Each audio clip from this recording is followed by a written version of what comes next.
Before dawn ever touched the rooftops of Atlanta's East End, 10-year-old Emma Walker was already sweeping the front yard of a house that never once felt like home. Her small hands clutched a broken broom, half its bristles gone, just like half the joy in her heart. No alarm clock. No morning kiss. Just silence that whispered one thing: love doesn't live here. The cold concrete bit at her bare feet as she moved like a ghost through chores nobody thanked her for. In that house, her name was never spoken with kindness. But in a world where everyone had thrown her away, Emma didn't know yet. God was getting ready to pick her up. Emma's world was small, for cracked walls, a rusted tin roof, and a heart that was learning to stop hoping. Her stepmother, Diane, ran the house like a prison. Every morning before sunrise, Emma was already sweeping, scrubbing, hauling water from the pump down the block. She wore the same tattered clothes each day, her stomach often growling louder than the wind. Inside, Diane barked orders like a drill sergeant. "What is this garbage you call soup?" she snarled one morning, lifting the pot Emma had carefully prepared. I tried, ma'am," Emma whispered, eyes low. Diane dipped in a spoon, spat it into the sink, and hurled the pot out the back door like it had cursed her.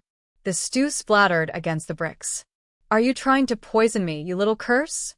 I should have let the county take you years ago." Emma said nothing. She was used to this.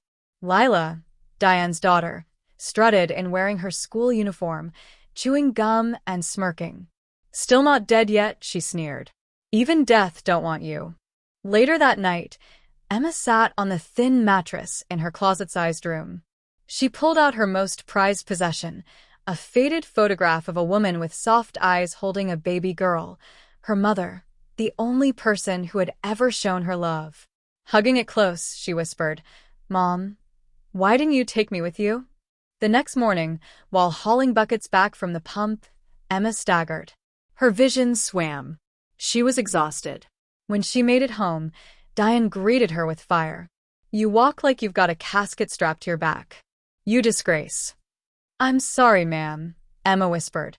Diane leaned in, a venomous grin on her face. "You think you're my husband's kid? You're not even his. Your so-called mom? She found you in the woods. You were abandoned. Nobody wanted you." Emma froze. Her legs buckled.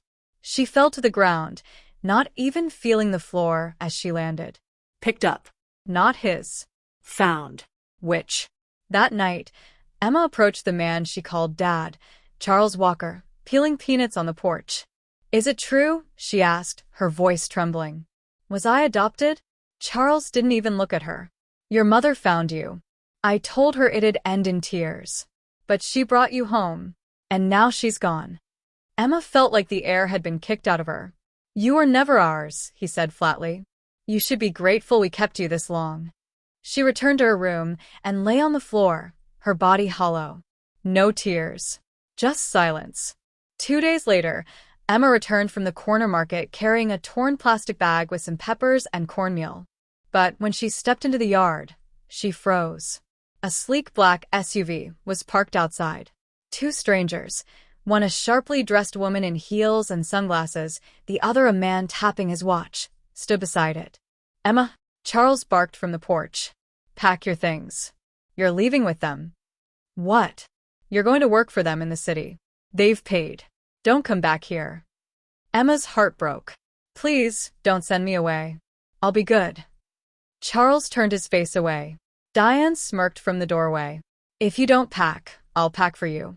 Emma gathered her only possessions, the photo, 2 shirts, a worn dress, and a scarf, stuffing them into an old duffel bag. No hugs. No goodbyes. She climbed into the SUV, the door slamming shut like a prison cell. The ride was long, silent, and cold, like the strangers in front. But as the car sliced through the heart of Atlanta, Emma's eyes widened. Tall buildings, blinking traffic lights, stores with glass doors. So this is the city. The SUV turned into a gated community in Buckhead, mansions with lawns that looked ironed. The one they pulled into looked like it could hold her whole neighborhood inside it. Inside, the air smelled like polished marble and money. From now on, the woman snapped, you'll take care of my husband's mother. She's old, sick, and helpless. You'll feed her, bathe her, clean her. No complaints. No noise. If you steal, I'll lock you in the basement. You eat twice a day. You speak only when spoken to. Got it. Yes, ma'am, Emma whispered. The maid led her to a room behind the main house, tiny, cold, bare. But to Emma, it was heaven. That night, she didn't eat. Instead, she placed the photo of her mother near the window and whispered, Mom, I don't know where I am, but I'll survive. I promise. At 4 a.m., Emma rose quietly. She made her way down the polished hall and found the guest room where she was told the old woman lived. The smell hit her first. Damp, musty, forgotten. The room was dim. Curtains drawn. Pills untouched. On the bed lay a frail woman, her face sunken and eyes blank. Gloria Benson. Emma didn't flinch. She opened the curtains, let the light in, then approached the bed and whispered, Good morning, ma'am. You're beautiful. The woman blinked. Emma began cleaning her gently, humming an old tune her mother once sang. She told jokes, made up little songs, wiped the floor. Her stomach growled, but she didn't stop. Gloria blinked again. Faster. More deliberately. Soon, Gloria chuckled, then laughed, then spoke. Hot legs come with hot brains, she rasped, teasing Emma. That became their thing. Each day, Emma taught Gloria to feel human again. And Gloria taught Emma words like inflation and equity. But others noticed. Vanessa, Gloria's wicked daughter-in-law, saw the change. She's getting better, Vanessa hissed to her husband Robert. I can't let that happen. She ordered the room locked. No food. No water. But Emma didn't quit. She snuck in through the window, carrying soup and hope. Every day, until Gloria sat up and whispered, You remind me of someone. Then came the moment. Emma was told to clean out an old room.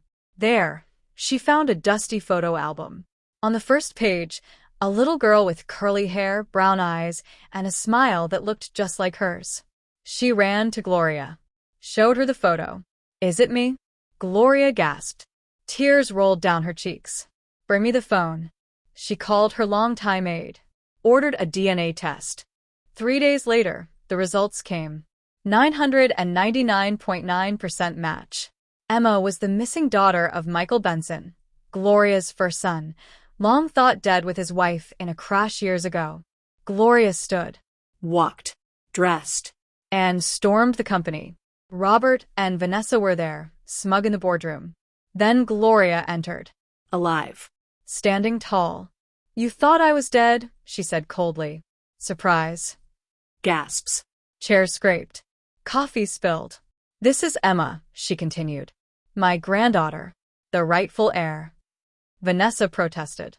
Gloria waved a hand. Security. They were escorted out like trash. That evening, Emma stood on the balcony of her mansion. Dressed in new clothes, her curls bouncing, she looked out at Atlanta with wonder. No more rats. No more hunger. No more being called a witch. The next morning, they drove back to East End. Gloria stepped out, heels clicking. She marched straight up to Charles and Diane. You gave away my granddaughter like a piece of garbage, she roared. She threw a wad of cash at their feet. This is payment in full. Never call her again. Emma didn't look back. Weeks later, Emma enrolled in a top private school. Learned finance, leadership, public speaking. Gloria introduced her to the board as our future CEO. Emma stood tall, confident, ready. From trash to triumph. From witch to heir. From unwanted to unforgettable. She was home.